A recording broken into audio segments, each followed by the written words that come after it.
लेकिन मुझे लगता है ये विषय बहुत सुंदर है, सुनने लायक है। हम सन्यास धर्म की व्याख्या कृष्ण के मुख से उद्धव को दी गई सुने, उसके पहले मुझे लगता है वृंदावन धाम है, मां कात्यायनी के चरणों में है। योगेश योग विन्यास योगात्मन योग संभव निःश्रेयसाय में प्रोक्त त्याग संन्यास लक्षणम। आप योग के अधीश्वर हैं और मैं आपसे विशेष निवेदन करूंगा, वैसे बहुत शांति से सुन रहे हैं आप। ये प्रसंग जो भगवान कृष्ण उद्धव को बता रहे हैं, ये भागवत का बिल्कुल अंतिम संवाद है। और कहते हैं संवाद लोग प्रेम से सुने ना तो संपूर्ण भागवत का मानो सारांश इसमें है, निचोड़ है इसमें। उद्धव कहते हैं आप योग के अधीश्वर हैं, योगेश हैं। हे प्रभु मुझे बस ये बताइए सन्यास किसे कहते हैं? मान लीजिए मैंने सन्यास ग्रहण कर लिया, तो सन्यासी के जीवन में क्या होना चाहिए? भगवान कहते हैं जो प्रश्न आप करते हो हमसे, यही प्रश्न राजा यदु ने किया था दत्तात्रेय जी से।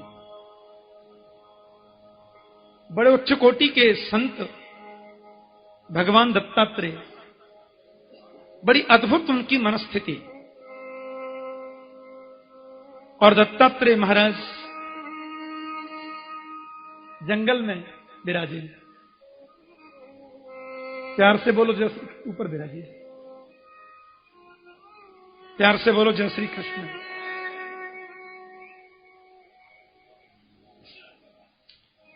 सन्यास का लक्षण क्या है? तो दत्तात्रेय जी के पास में जब यदु महाराज गए तो उनसे पूछा, बाबा इतना हृष्ट पुष्ट शरीर, आसपास में तो कोई गांव भी नहीं दिखते, फिर महाराज आपके भोजनादि की व्यवस्था कौन करता है? आप इस निर्जन वन में अकेले पड़े रहते हैं। आप कहोगे हम तो त्यागी हैं, तो त्यागी आप क्यों हो गए, मैं क्यों नहीं हुआ? उस त्याग में क्या है जिसके लिए सब छोड़ा? आप कहेंगे हमने तो सीखा है, तो कहां से सीखा और मैंने क्यों नहीं सीखा? दत्तात्रेय कहते हैं देखो, गुरु कई प्रकार के होते हैं। एक होते हैं शिक्षा गुरु, एक होते हैं दीक्षा गुरु। शिक्षा गुरु जीवन में अनेक होते हैं। प्राइमरी में एक गुरु होते हैं, मिडिल क्लास में एक होते हैं, हाई स्कूल में एक होते हैं, इंटरमीडिएट में एक होते हैं, बीए में और गुरु बदल जाते हैं। तो ये गुरुजन जो हैं वो बदलते रहते हैं। शिक्षा गुरु एक पुरोहित गुरु होते हैं, आपके बच्चे का नामकरण करते हैं, उपनयन संस्कार है, विवाह संस्कार है, दाह संस्कार सब कराते हैं। वे बेचारे पुरे अग्रे हितम इच्छति पुरोहित, यजमान का जो आगे आगे हित सोचें वो पुरोहित होते हैं। लेकिन कान में जो मंत्र देता है वो गुरु तो एक ही होता है। वो गुरु बदलना नहीं चाहिए। आजकल तो वो गुरु भी अपनी सुविधा से बदलते रहते हैं लोग। हाँ, गुरु कोई शरीर होता है क्या? अरे शरीर तो जाने वाला है। आगमा पायनो नित्यम तान प्रतीक्षस्व भारत। वास्तव में तो गुरु से जो मंत्र मिलता है वो गुरु है। गुरुदेव के मंत्र में विश्वास करो और गुरु जी महाराज के चरणों में आस्था रखो। शरीर तो जाने वाला है, चला जाएगा, सबका जाता है। आए हैं सो जाएंगे राजा रंक फकीर, कोई बचा क्या? न राजा बचा, न भिखारी बचा, न संत, सबको जाना है। लेकिन उनके द्वारा जो उपदेश मिला है, जो उनके द्वारा मंत्र मिला है, उसको जीवन में धारण करो। तो कान में जो मंत्र देते हैं वो गुरु बदलना नहीं चाहिए। अपने हिसाब से बदलते रहते हैं। पर शिक्षा गुरु जो होते हैं ना, वो जीवन में बदल सकते हैं। भाई जिससे भी अपन को शिक्षा मिले वो शिक्षा गुरु है। बड़े हैं, बुजुर्ग हैं, आदरणीय हैं, शास्त्र की कोई बात कही उसको हृदय में धारण करो, जरूर उतारो, वो गुरु जी। तो दत्तात्रेय कहते हैं मेरे जीवन के शिक्षा गुरु 24 हैं। कान वाला गुरु तो एक ही है, दीक्षा गुरु। लेकिन शिक्षा गुरु मैंने जीवन में जिन जिन से मुझको शिक्षा मिली मेरे गुरु हैं। पृथ्वी वायुराकाश अपोग्नि चंद्रमा रवि कपोतो जगर सिंधु पतंगो मधुकृत गज। मेरे जीवन का पहला गुरु है पृथ्वी। मैंने पृथ्वी को गुरु बनाकर के शिक्षा प्राप्त की कि संत के जीवन में, साधु के जीवन में पृथ्वी जैसी सहनशीलता होनी चाहिए। वायु को गुरु बनाकर मैंने सीखा कि वायु चलती है लेकिन दिखती कभी नहीं। महापुरुष को चाहिए अपने प्रवचनों के द्वारा, अपने उपदेश के द्वारा समाज का कल्याण करे, पर यह कभी चाहे नहीं कि दुनिया मुझे पहचाने। आकाश को गुरु बनाकर मैंने परमात्मा तत्व के बारे में जाना। देखो, आकाश का सीधा सा अर्थ है अवकाश। वास्तव में तो अवकाश को ही आकाश कहते हैं। अवकाश मिले, बोलो जय श्री कृष्ण। आकाश हमारे पेट में है, इसलिए हम भोजन करते हैं। यदि न हो तो भोजन जाए कैसे? पर कोई बता सकता है जीवन में आकाश कितना फीट लंबा है, कितना फीट चौड़ा है? नहीं बता सकता। तो जैसे आकाश अनंत है, वैसे परमात्मा भी अनंत है। अपने मन को अनंत में लगाओ, अंत में क्या लगाना?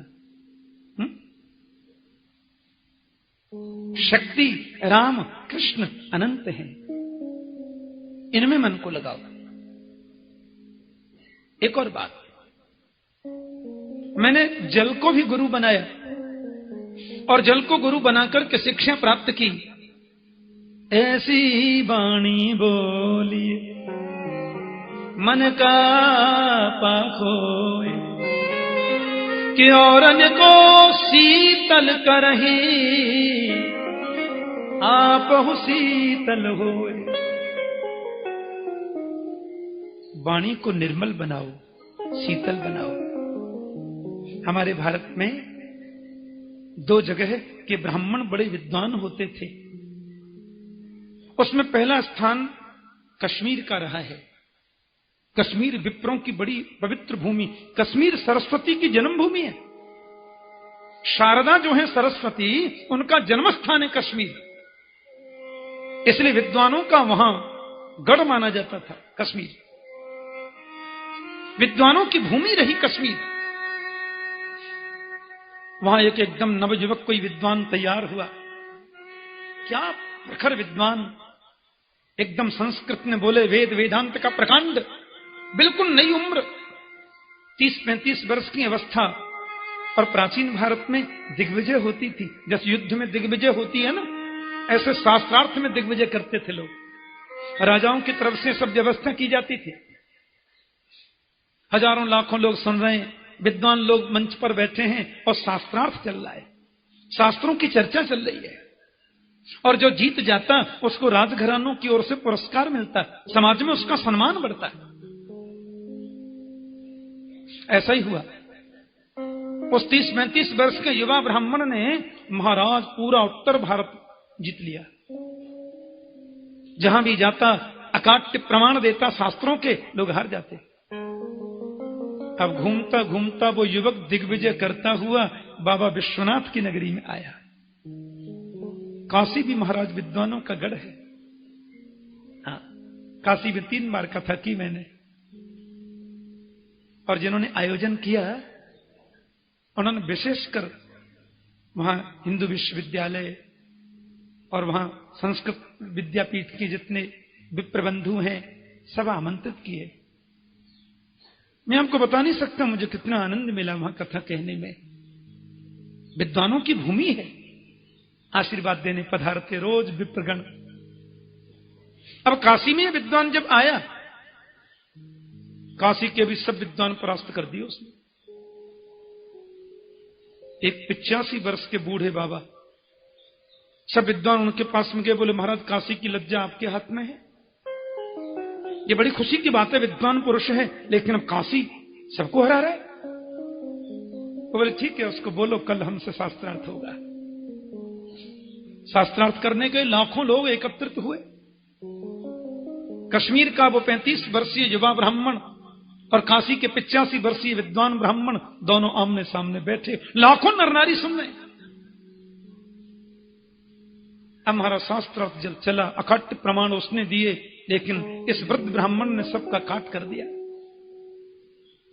क्या वेद, क्या वेदांत, क्या उपनिषद, क्या मीमांसा, क्या दर्शन। वो प्रश्न करे, ब्राह्मण उसका जवाब तुरंत दे। और परिणाम यह हुआ कि प्रातः 9 बजे से आरंभ हुआ वो सत्संग, रात्रि के 10 बज गए और वो युवा ब्राह्मण कश्मीर का परास्त हो गया, हार गया। सभा संपन्न हो गई, लेकिन उस युवा ने अपने कक्ष में आकर के सोचा, मैंने 10-10 दिन तक बिना नींद लिए शास्त्रों का अध्ययन किया, 20-20 घंटे पानी में खड़े होकर मैंने साधना की, मंत्रों का मैंने जाप किया, उनको भी साधित किया, हार गया। अब जीवन में जीने का कोई मतलब नहीं है। और पूरी काशी में प्रचार हो गया कि वो युवा ब्राह्मण मरना चाहता है। उसने कह दिया कल सायंकाल का सूर्यास्त बाद में होगा, मैं जल में समाधि ले लूंगा, गंगा में जीवित समाधि लूंगा। हाहाकार मच गया। काशी के राजा ने सुना, बोले नहीं महाराज ऐसा मत करो, आप जैसे विद्वानों की राष्ट्र को जरूरत है। काशी के राजा तो सब व्यवस्था करते थे। बोले नहीं, मेरे जीने का लक्ष्य खत्म हो गया, मैं मरना चाहता हूं और सूर्यास्त होने से पहले मैं जल में समाधि ले लूंगा। लाखों नरनारी मनाने पहुंचे, लेकिन युवा ने किसी की नहीं सुनी, कक्ष बंद कर लिया। उस वयोवृद्ध 85 वर्ष के बाबा ने सुना। लोगों ने कहा वो मरना चाहता है। बोले नहीं, उसको बोलो मरना नहीं चाहिए, उसको बोलो ऐसा नहीं करते। उसने कहा नहीं, मैंने निश्चय कर दिया, सूर्यास्त से पहले गंगा में डुबकी लगा दूंगा। उस वयोवृद्ध ब्राह्मण ने कहा उसको जाकर के बोलो वो हारा हुआ है और मैं जीता हुआ हूं। हारने वाले को जीतने वाले की बात माननी चाहिए, उसे आकर जरूर मिले, फिर भले ही वो मर जाए, मुझे चिंता नहीं। जो 35 वर्षीय युवा उस वयोवृद्ध के पास में मिलने के लिए आया, उस बूढ़े ब्राह्मण ने दौड़कर उसको गले से लगाया और प्रेम के आंसुओं से उसका सिर भिगोया। बोले बेटा तुम विद्वान तो हो, एक पुस्तकीय ज्ञान होता है, एक अनुभविक ज्ञान होता है। मेरे बाल पक गए, मैं 85 वर्ष का हो गया, हो सकता है अनुभव में मैं तुमसे ज्यादा जानता हूं, लेकिन परिश्रम तुमने मुझसे ज्यादा शास्त्रों में किया है, मुझे मालूम है। पर शास्त्रों का निचोड़ क्या है तुझे मालूम है? जीवन जीने के लिए मिलता है, मरने के लिए नहीं। ये शास्त्र का निचोड़ है। बेटा हम दोनों ने शास्त्रीय चर्चा की, हमारा कोई वैमनस्य नहीं है, और मैं तुमसे वैमनस्यता क्यों करूंगा, मेरे पोता भी तुमसे बड़े हैं। मैं पता है रात भर सोचता रहा कितना बड़ा विद्वान प्रकट हुआ है मेरे राष्ट्र में, तुझ पर मुझे गौरव है, मुझे फक्र है। तेरे जैसे विद्वान को इस राष्ट्र की बहुत जरूरत है। मैंने कुछ भी कहा शास्त्र का ज्ञान और अपने अनुभव के द्वारा कहा, तुम्हें बुरा लगा इसका मुझे खेद है, और तुम उचित समझते हो तो मुझे क्षमा कर दो, लेकिन तुम्हें मरना नहीं चाहिए, तुम्हें जीना चाहिए और शास्त्रों का प्रचार प्रसार करना चाहिए। समाज में जो भ्रांति है उसको तुम्हें दूर करना चाहिए। छोटी छोटी बातों से घबराओगे तो कैसे काम चलेगा।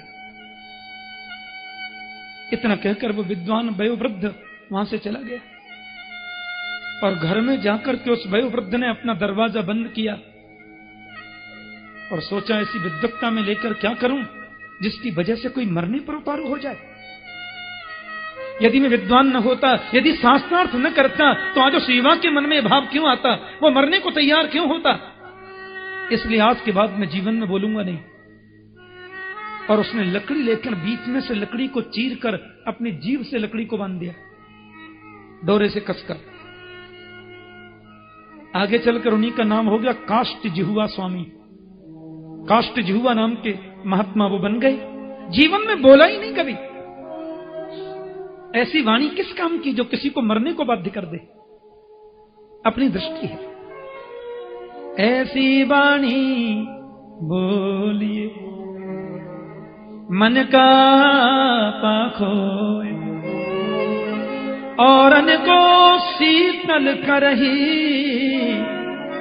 आप हो शीतल हो। मैंने जल से शीतलता को सीखा। अग्नि को गुरु बनाकर के मैंने जाना ज्ञानाग्नि दग्ध कर्माणम तमाहु पंडिता बुधा। महात्मा के जीवन में ज्ञान की अग्नि होनी चाहिए। ज्ञान की अग्नि में कर्म जल करके दग्ध हो जाएंगे तो ही हम दूसरों को सन्मार्ग दिखा सकते हैं, तो ही दूसरों को सही रास्ता दिखा सकते हैं।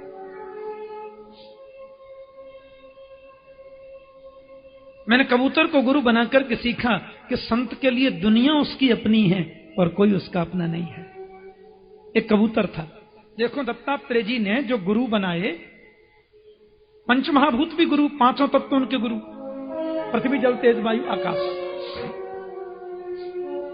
मैंने कबूतर को गुरु बनाकर के सीखा कपोतक कश्चनारण्य कृतनीदौ वनस्पतौ कपोत्या भारजिया सार्धम उवास कतचिन समा।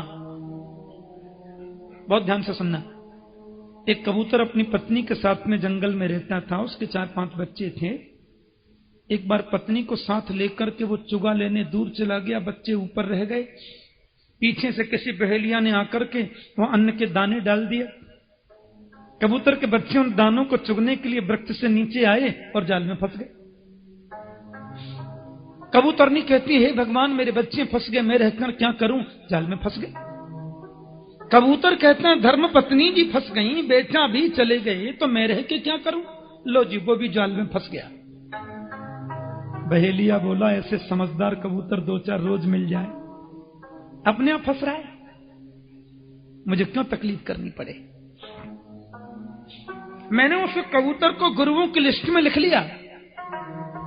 और एवं कुटुंब शांतात्मा द्वंदाराम पतत्रिवत्।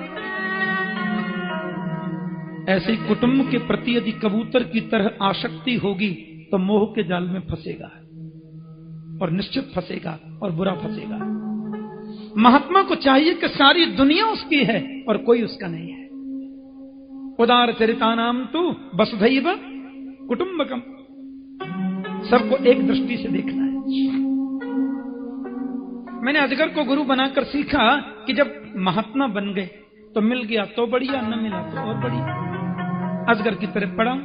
कुछ लोग मुझे महात्मा समझते हैं, दीक्षा दे देते हैं, पा लेता हूं, नहीं देते पढ़ा रहता हूं, चिंता नहीं। मैंने सागर को गुरु बनाकर के शिक्षा प्राप्त की कि महात्मा के जीवन में सागर जैसी गहराई और सागर जैसी गंभीरता होनी चाहिए, बहुत जरूरी है। मैंने पतंगे को गुरु बनाया। पतंगा अग्नि के पास में पहुंचता जल के राख हो जाता है। स्त्री संग नहीं करना। मैंने मधुमक्खी को गुरु बनाया। शहद एकत्रित करती हैं, लोग दूसरे ले जाते हैं, संग्रह क्यों करना। गजराज को गुरु बनाया। लकड़ी की हथनी को सत्य समझ के पकड़ने दौड़ता है, लोग हथनी खींच लेते हैं, गड्ढे में गिर जाता है। पदापि युवतीम भिक्षोर न स्पृशिद्दारविम अपि। संत के लिए तो सारी नारी जाति ही मां है। बंगला भाषा में तो सबको मां बोलते हैं, मां गो बोलते हैं ना, बहुत प्यारी भाषा है। मैं कलकत्ते कई बार जाती हूं कथा करने। बंगला भाषा में संस्कृत का बड़ा मेल है, बहुत शब्द संस्कृत के आते हैं। আমাকে এরকম রান্না টান্না করতে হবে, তারপরে ঘুম করতে হবে, তারপরে আমাকে কথা सुनते হবে। मीठी लगती है। हाँ, और बंगला भाषा के जो पद हैं ना, मैं इनसे वायलिन बजा रहे हैं ना, ये उधर के ये इनसे सुनता रहता हूं मैं पद, बड़ा मीठा गाते हैं बंगला भाषा में,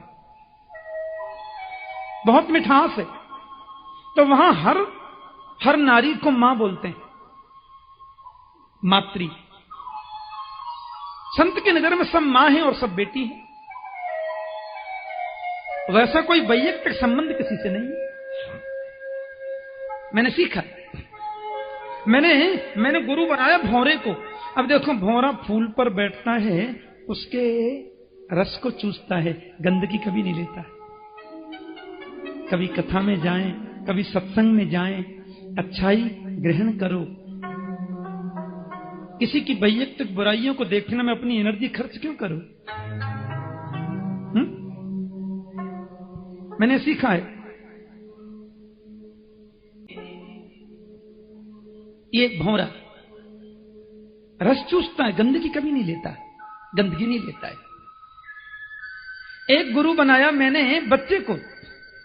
ये बच्चे जो होते हैं ना, बहुत भोले होते हैं। न तो ईर्ष्या होती है, न किसी के प्रति कपट होता है।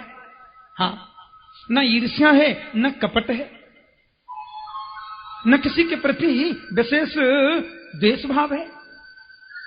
दत्तात्रेय कहते हैं बच्चे को मैंने गुरु बना लिया। हाँ, देखो, कोई गरीब आदमी था, बेचारा बहुत गरीब, ध्यान से सुनना। अब क्या हुआ कि बेचारा लकड़ी वकड़ी बेचकर 2-4 रुपए कमाता, उसी से परिवार का पालन पोषण करता। पत्नी है, एक नन्हा सा बच्चा है, अपना जैसे तैसे परिवार पालता। अब हुआ क्या कि, और देखो इतना गरीब कि 2 रुपए की लकड़ी बिकती तो 2 ही रुपए का घर में भोजन बनता, शाम के लिए फिर लकड़ी बेचेंगे। एक दिन क्या हुआ, उसके बचपन के 5 मित्र उसके घर आ गए। 5 मित्रों को देखते खुशी तो हुई, पर दुखी भी हो गया बेचारा। पत्नी से बोला, अब ये आ गए हैं, इनके लिए कुछ चाय पानी है? पत्नी बोली, घर में तो कुछ है नहीं।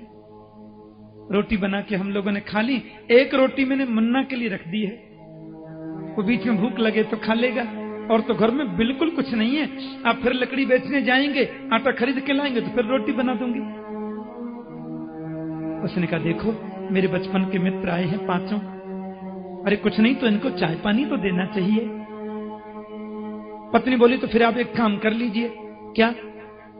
बोले, ऐसा करिए कि आप जो है वो बाजार से 5 रुपए की कुछ चीज ले आओ। 1 रुपए का दूध ले आओ, 1 रुपए की चाय पत्ती, 1 रुपए की चीनी ले आओ, 1 रुपए की भुजिया ले आओ, 1 रुपए की मिठाई।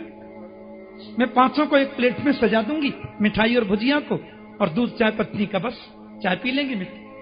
अरे देवी, वो तो ठीक है, 5 रुपए का उधार कौन देगा मुझे? और मान लो मैं ले भी आया तो मैं उसको चुकाऊंगा कैसे? चुकाया जाएगा कैसे? बोले, आप नहीं समझते हैं जी, देखो पत्नियां कितनी बुद्धिमान होती हैं, आपको नहीं मालूम।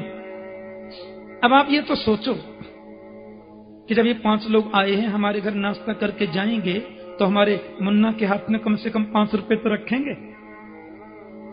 आप ध्यान मेरी तरफ रखना। उसने कहा, ठीक है। बेचारा बाजार में गया और 5 रुपए की सारी चीजें ले आया। चाय बन गई, भुजिया बन गई, और देखो मिठाई भी धर दी। ऐसा कर दिया।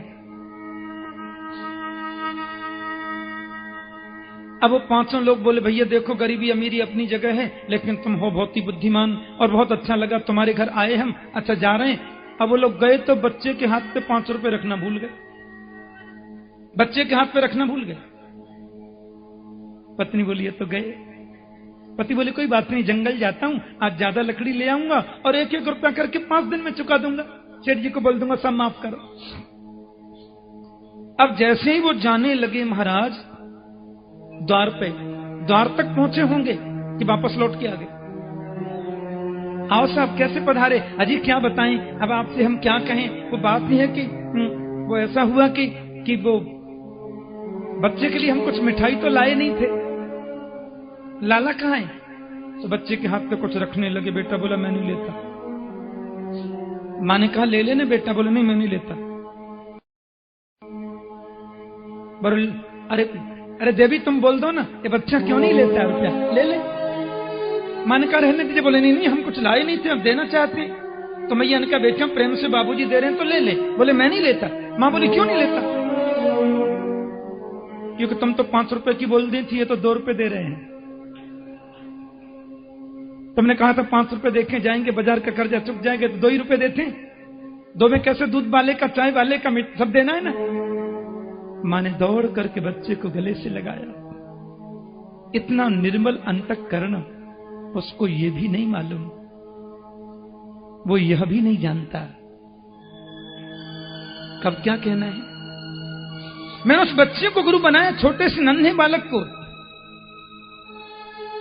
और उस बालक को गुरु बना करके मैंने क्या सीखा कि न मे मानव मानोस्तौ न चिंता गेह पुत्रीणाम आत्मक्रीडा आत्मरति विचरामी बालवत्। घर में किसी की मृत्यु हो गई, बच्चा तो खेल रहा, उसको मालूम ही नहीं।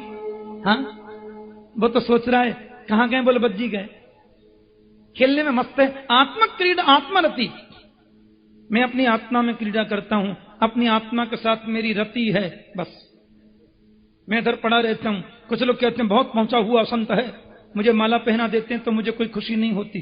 कुछ लोग इधर से निकलते कहते हैं नंगा बाबा, नहावे नहीं धोबे नहीं, ऐसी पड़ो रे, 2-4 मुट्ठी बालू फेंक जाते हैं, उनसे मैं नाराज नहीं होता। क्योंकि सम्मान और अपमान तो शरीर का है, आत्मा का नहीं। यही मैंने जाना है, यही मैंने सोचा है। मैंने मछली को गुरु बनाकर के जिह्वा पर काबू रखना चाहिए। अब मछली क्यों पकड़ी जाती है? जीभ पर काबू नहीं। कांटे में कोई खाने की चीज लगाते हैं, मछली पकड़ने दौड़ती है, फंस जाती है।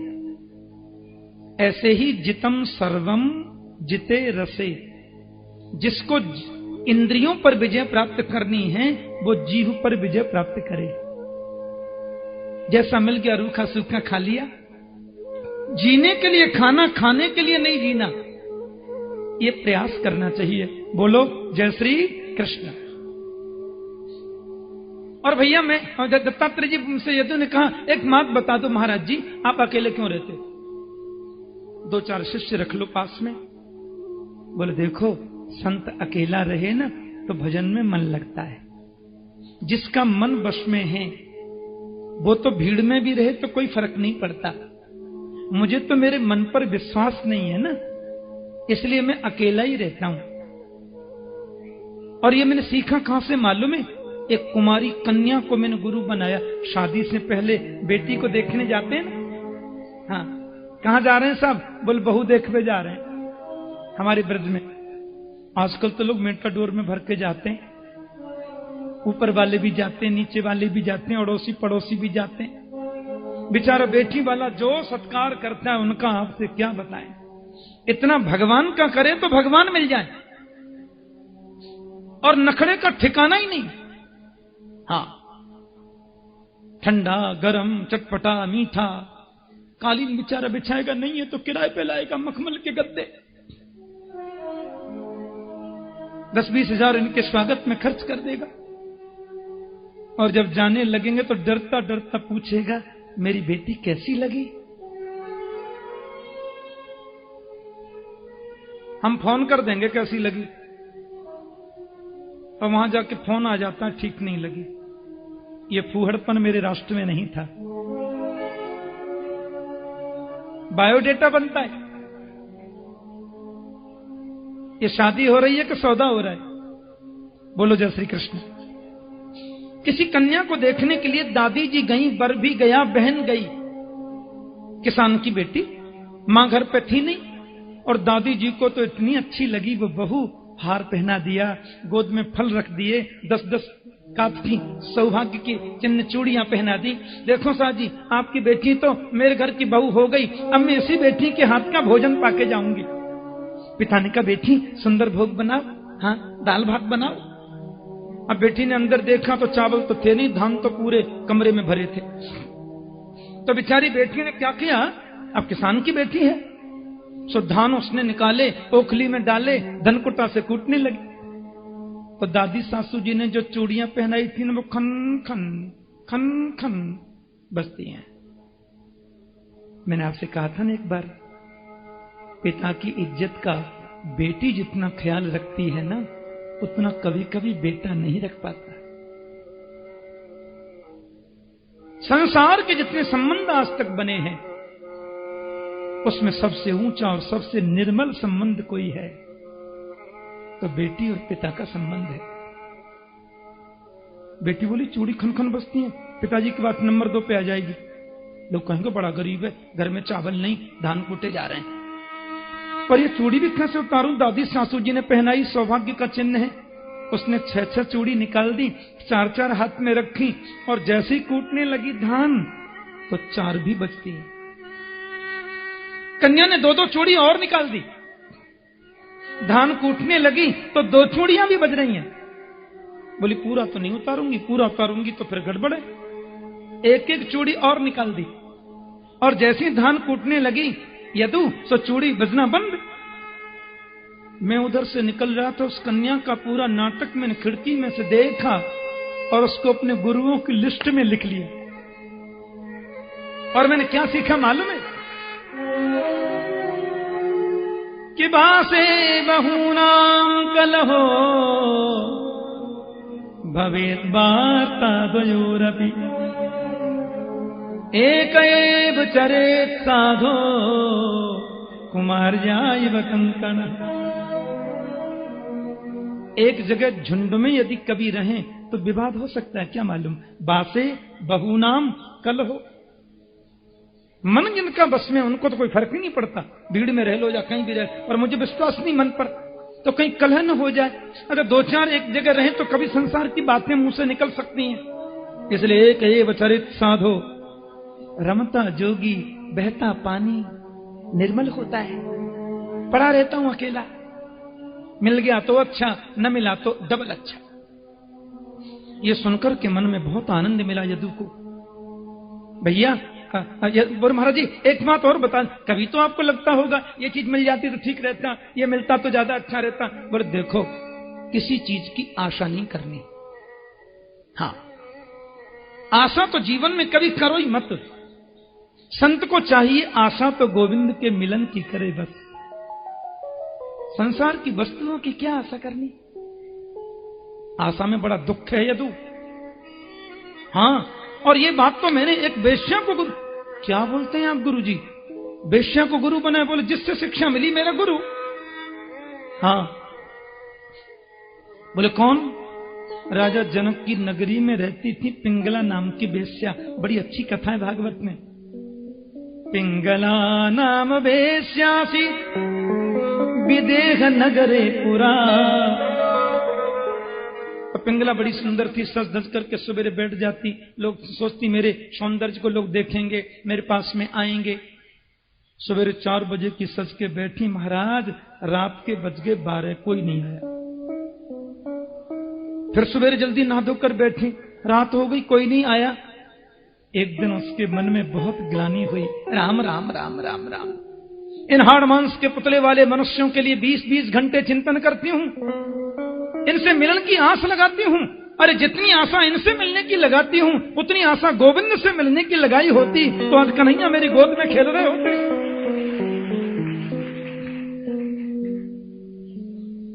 आशा उसने प्रभु से लगाई।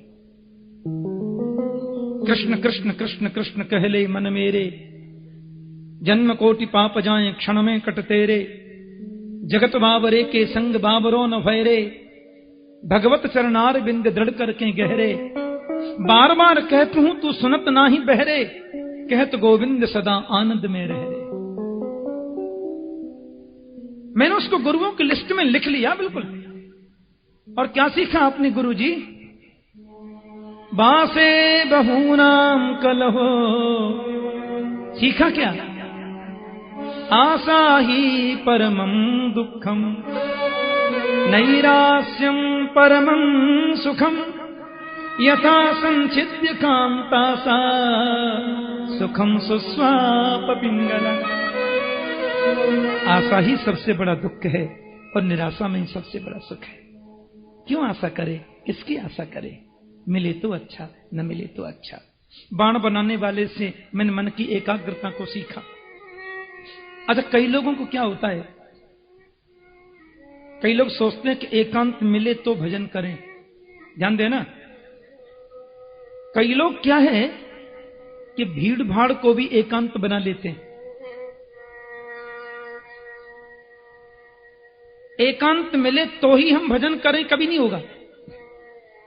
एक आदमी मेरे से पूछने लगे, महाराज माला जपते हैं तो मन नहीं लगता, अब बिना मन लगे भगवान का भजन करें तो क्या फायदा। मैंने कहा सुनो, तुम ये सोचो कि मेरा मन लगे तो मैं भजन करूं, ऐसा जीवन में कभी नहीं होगा। मन लग जाए तो भजन करें, ऐसा होगा ही नहीं कभी। भजन करोगे तो मन लगेगा। बोलो जय श्री कृष्ण। बिना मन लगे भी भजन करो। जपात सिद्धिर जपात सिद्धिर जपात सिद्धिर न संशय।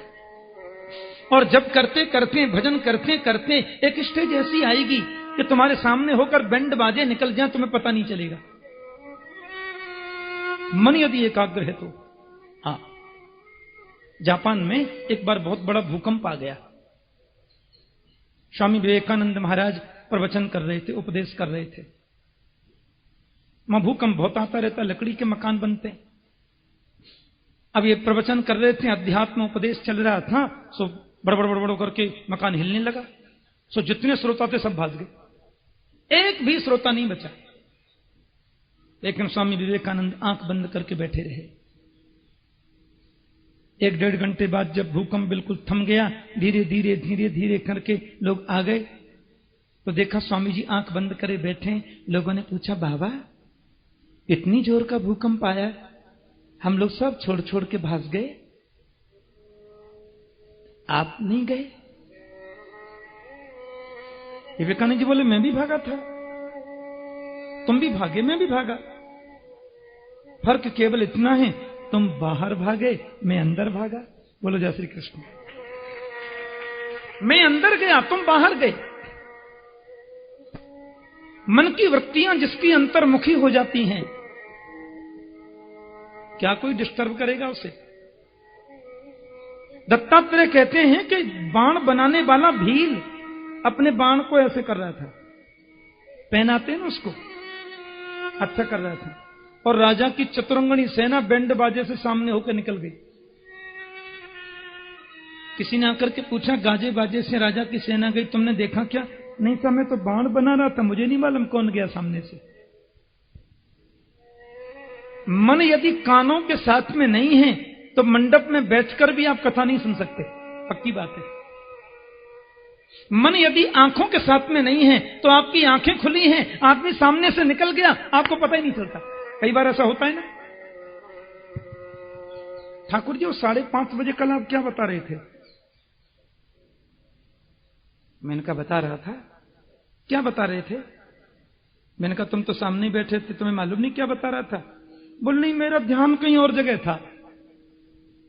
बैठा तो सामने था, देख भी आपको रहा था, पर वो ध्यान मन कहीं और जगह था ना। सो आप क्या बोल गए, मैंने सुना ही नहीं। देख लो, जिसको बोलते हैं ना चित्त लाए सुनो, चित्त लगा करके सुनो, भगवत में लिखा है।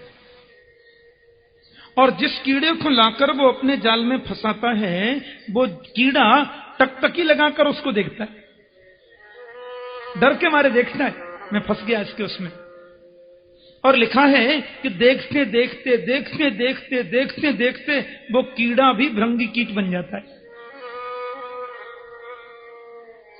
उसको मैंने गुरु बना के सीखा क्या?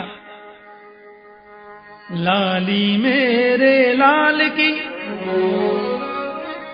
जित देखूं तित लाल,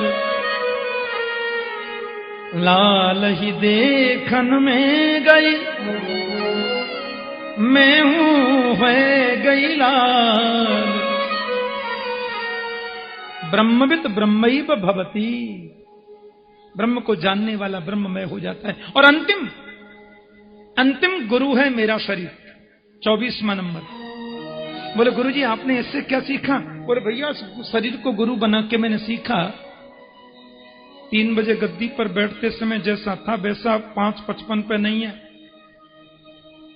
अब जैसा है वैसा 6 बजे नहीं रहेगा, और 6:15 6:30 तक और बदल जाएगा। ये परिवर्तन शरीर का धर्म है। महात्मा बुद्ध ने एक ही बार दुनिया का दुख देखा। जब इनके पुत्र नहीं था और बड़ी मुश्किल से पुत्र हुआ राजा के यहां, ये महात्मा बुद्ध जो पुत्र रूप में जन्मे, तो राजा ने ब्राह्मणों को बुलाया, त्रिकालज्ञों को। बोले महाराज जरा बताओ मेरा बालक कैसा होगा। उन लोगों ने कहा इस बालक ने एक दिन भी दुनिया का दुख देख लिया तो ये घर छोड़ के वन को चला जाएगा। दुख नहीं देखना चाहिए। ठीक है।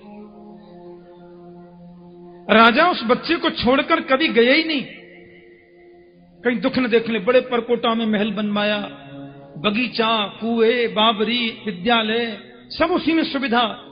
कोई दुखी आदमी इसके सामने ना आ जाए, इतनी मुश्किल से पाला है।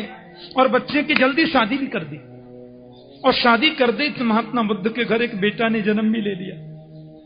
राजा बोले अब चिंता नहीं, मेरे बेटा के बेटा हो गया, इसका मतलब पत्नी के प्रति इसका प्रेम है और वो इसको क्यों जाने देगी। अपने महामंत्री से बोले 22 वर्षों से मैं कभी किसी के घर मिलने नहीं गया, अब रिश्तेदारी में होके आता हूं, तुम बच्चे को देखना। अब चिंता की बात नहीं, वैसे घूम फिर भी सकता है। हाँ। और पिताजी के जाते महात्मा बुद्ध ने महामंत्री से पूछा क्यों जी, ये परकोटा से बाहर कुछ नहीं है महाराज, बहुत सुंदर दुनिया है। अच्छा आप मुझे दुनिया दिखाएंगे, विराजे राजकुमार। रथ में बैठे महामंत्री साथ में, परकोटे से बाहर निकल करके महात्मा बुद्ध जब गए, सबसे पहले झोपड़पट्टी मिल गई। और झोपड़पट्टी में एक बच्चा पलना में सो रहा है, पैर पटक के रो रहा है। मंत्री जी ये क्या है? बोले छोटा बालक है, ये रो रहा है। क्यों? क्योंकि इसको खटमल खा रहे हैं। ये बता नहीं सकता कि मैं, ये रो सकता है, बोल नहीं सकता। आप भी एक दिन ऐसे थे महाराज, आप नन्हे बच्चे थे, आप भी रोते थे। अच्छा हाँ। थोड़ा और आगे गए, आगे जाकर के देखा एक नन्हा सा बच्चा, 5 किलो का बच्चा, 20 किलो का बस्ता कमर पे लाद के जा रहा है। मंत्री जी ये क्या है? बोले वही नन्हा बालक एक दिन इतना बड़ा होता है। अब ये पेट भरने की विद्या सीखने जा रहा है। मात पिला बालकन बुलामे, उधर भरे सोई धर्म सिखामे। आप भी एक दिन ऐसे थे राजन। थोड़ा और आगे गए, देखा तो कोई व्यक्ति किसी महिला के पीछे छाता तान के चल रहा है, बच्चा गोद में। मंत्री जी ये क्या है? बोले 4 धाम की यात्रा को जा रहा है, माने ससुराल जा रहा है। बोलो जय श्री कृष्ण। और वही बच्चा एक दिन इतना बड़ा हो जाता है। अब इसके लिए सबसे बड़ा तीर्थ धाम क्षेत्र ससुराल है। धर्मपत्नी को संग लेके जा रहा है। आपकी तो वहीं सब कुछ है, इसलिए आप नहीं जाते। अच्छा वही बच्चा एक दिन इतना, हाँ वो बालक ही ऐसा हो जाता है। थोड़ा और आगे गए तो देखते हैं कि मकान के द्वार की सीढ़ी पर एक बूढ़ा आदमी बैठा, खुल खुल खुल कर रहा है जो। मंत्री जी ये क्या है? बोले वही 6 महीने का बच्चा एक दिन ऐसा हो जाता है। इसको खांसी हो गई, दमा हो गया, बुखार आ गया, शरीर में दम नहीं है। अरे मैं भी ऐसा बनूंगा? निश्चित बनना है राजन, सबको बनना पड़ता है, बनना पड़ेगा। थोड़ा और आगे गए, देखा तो महाराज वो राम नाम सत्य है, राम नाम सत्य है कहते हैं लोग चल रहे। ये क्या हो रहा है? बोले वही व्यक्ति, वही 6 महीने का बच्चा एक दिन इतना बड़ा हो गया, इसकी मृत्यु हो गई, इसको लोग लेकर के जा रहे हैं शव यात्रा। मंत्री जी ये मरना क्या होता है? बोले सर्वे क्षयांता निचया पतनांता समुश्रयात् संयोगस्य वियोगांता जीवितम मरणावधि। ये संसार का नियम है राजकुमार। जायते अस्ति वर्धते विपरिणमते अपक्षीयते और विनश्यति। ये मर गया। मंत्री जी मैं भी मरूंगा। राजन सबको मरना है, मरना तो पड़ता ही है। महात्मा बुद्ध कहते हैं नहीं मैं मरूंगा नहीं, मैं ऐसे सत्य की खोज करूंगा जिसमें मरना नहीं होता। देखो, एक दिन दुनिया का दुख देखा, लौटकर महल में गए ही नहीं। उसी दिन घर छोड़ करके बोधि वृक्ष के नीचे चले गए। आखिर मैं क्या हूं? यदि मैं शरीर हूं तो ये मरता क्यों है?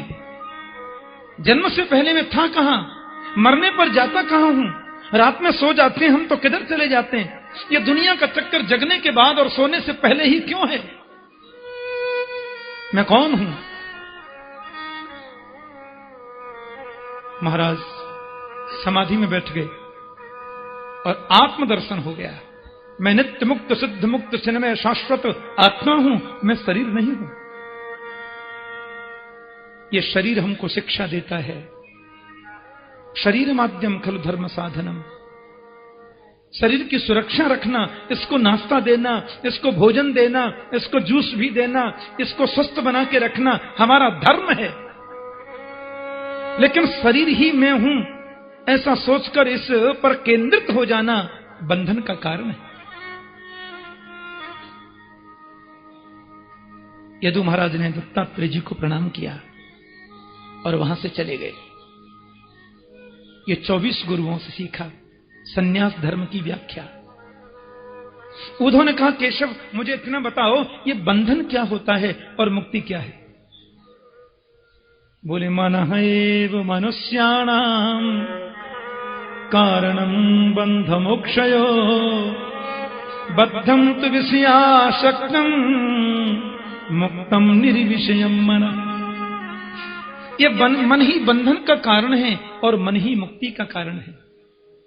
विषयों के प्रति मन आसक्त है तो हम बंधे हैं, और मन अनासक्त हो गया तो हमारी मुक्ति है।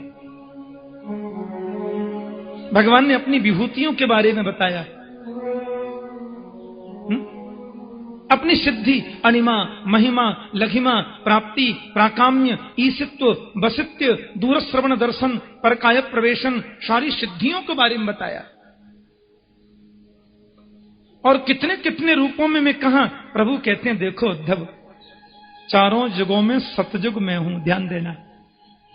चारों वेदों में सामवेद में हूं, अक्षरों में अकार में हूं, मंत्रों में ओंकार में हूं, ऋषियों में बृहस्पति में हूं, पुरोदसों में वशिष्ठ जी में हूं, कवियों में शुक्राचार्य में हूं,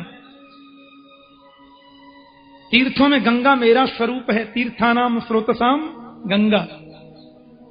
जलाशयों में समुद्र में हूं, बैनतेयम च पक्षिणाम, पक्षियों में बिनता नंदन गरुड़ जी मैं हूं, सर्पों में अनंत शेष जी महाराज मेरा ही रूप है, घोड़ाओं में उच्चैश्रवा मैं हूं, तो हाथियों में ऐरावत हाथी मैं ही तो हूं। जितने भी दुनिया के रत्न हैं उसमें पद्मराग नाम की मणि में हूं। जितने दुनिया के धातु हैं उन धातुओं में स्वर्ण में हूं। धातु नाम अस्मि कांचनम। असुरों में प्रहलाद में हूं,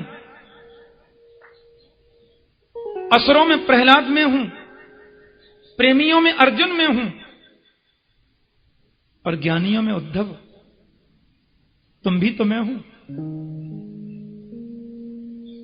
सालोक्य, साष्टी, सामिप्य, सारूप्य, एकत्व, ये सब मुक्तियों का प्रभु ने विस्तृत वर्णन किया।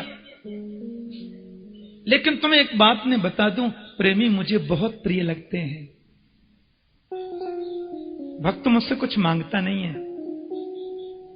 योग चाहे तो योग दे डारो, भोग चाहे तो भोग दे डारो, मुक्ति चाहे तो मुक्ति दे डारो, पर भगत तो लेनन देन करे कछु, वाकुन टार्यो जाए।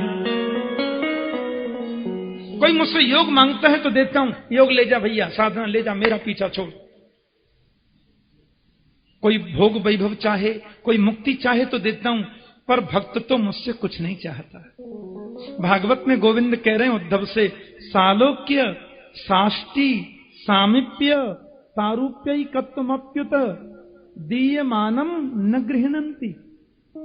ये सालोक्य, साष्टी, सामिप्य, सारूप्य, एकत्व, इन मुक्तियों को मैं भक्त को देता भी हूं ना, तो दीयमानम न गृह्णन्ति, केशव हमें मुक्ति नहीं चाहिए, हमें तो आप चाहिए, हमें तो आपके चरणों का प्रेम चाहिए।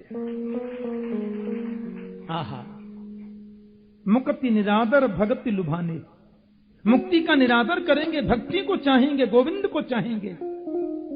इसलिए मुझे भक्त प्राणों से ज्यादा प्रिय होते हैं, इसलिए मुझे भक्त बहुत प्रिय लगते हैं। भगवान ने तत्वों की संख्या वर्णन करके बताई। 4 प्रकार के आश्रम और 4 प्रकार के वर्णाश्रम का व्याख्यान किया। 4 आश्रमों में हमारा ब्रह्मचर्य आश्रम, गृहस्थ आश्रम, वानप्रस्थ और संन्यासाश्रम की व्याख्या की। वर्णाश्रम धर्म का भी बृहत व्याख्यान मेरे गोविंद ने किया और अंत में बोले भक्ति सर्वोच्च है। भक्ति से जो मुझे जानता है वो मुझे पा लेता है। ज्ञान के मार्ग में काठिन्य है। ज्ञान का शुष्क मार्ग जो है उद्धव, उसमें कभी कभी फिसलने का भय भी होता है। भक्ति में भी ज्ञान तो नितांत जरूरी है, पर भक्ति में दंभ नहीं होता, अहंकार आने का खतरा नहीं होता। अर्जुन जा रहे थे यहां से, रास्ते में अर्जुन को रास्ते में हनुमान जी मिल गए। हनुमान जी हैं राम भक्त और ये हैं कृष्ण भक्त, और दोनों ही जानते हैं कि एक ही बात पे फिर भी भक्तों में विनोद तो होता ही है। हनुमान जी बोले जय श्री राम, अर्जुन बोले जय श्री कृष्ण। अर्जुन तुमको देखता हूं तो मुझे गोविंद की कथा याद आती है। वो तुमको जब गीता सुनाई थी ना प्रभु ने, तो ध्वजा पर मैं ही तो बैठा था। मैंने पूरी गीता सुनी है। हाँ, चलो कृष्ण कथा सुनाओ। अर्जुन गोविंद की कथा सुना रहे। हनुमान जी जैसा श्रोता कौन हो सकता है। ये उत्तम क्वालिटी के वक्ता होने के बावजूद हनुमान जी प्रथम श्रेणी के श्रोता हैं। बोलो जय श्री कृष्ण। नेत्रों से आंसू झर रहे हैं। अर्जुन उनको कथा सुना रहे हैं, हनुमंत गदगद होकर सुन रहे हैं। पूरी कथा सुन ली। हनुमान जी बोले बहुत आनंद आया, योगेश्वर कृष्ण का दर्शन ही मानो हो गया, जाता हूं। जाने लगे तो अर्जुन ने प्रणाम करके कहा बदला नहीं चुकाओगे। अर्जुन बोले काय, हनुमान बोले काय का बदला? मैंने आपको कृष्ण कथा सुनाई, आप राम कथा सुनाओ ना।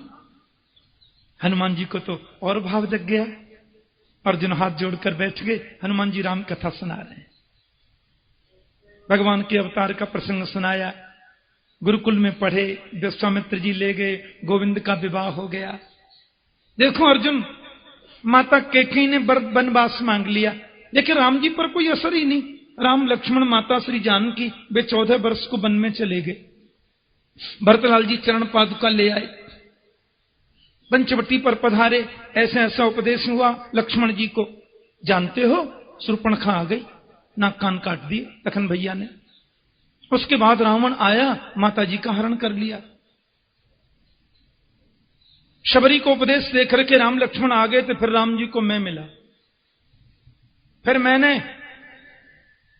राम जी की मित्रता सुग्रीव से कराई। फिर मैंने दोनों की मित्रता में मध्यस्थता करी। फिर मैंने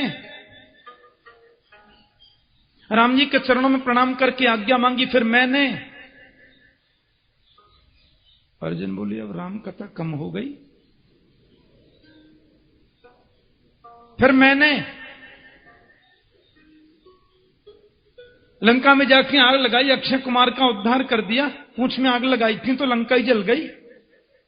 फिर मैंने ये सूचना सुनाई रघुबर को। फिर क्या था, ये 100 योजन के चौड़े समुद्र पर पुल बांधना था। सारी वानर सेना लगी, राम नाम लिखकर के सब पत्थर डाल रहे। देखो अर्जुन कितना बड़ा काम है। हनुमान ने अर्जुन के मुंह की ओर देखा तो टेढ़ा मुंह करके बैठे। हनुमान जी बोले ओ भगत जी, हम राम कथा सुना रहे, टेढ़ा मुंह क्या करता है? कोई खास बात नहीं है। छोटे से समुद्र पर पुल बांधने के लिए आपके राम जी ने लाखों वानरों को तकलीफ दी।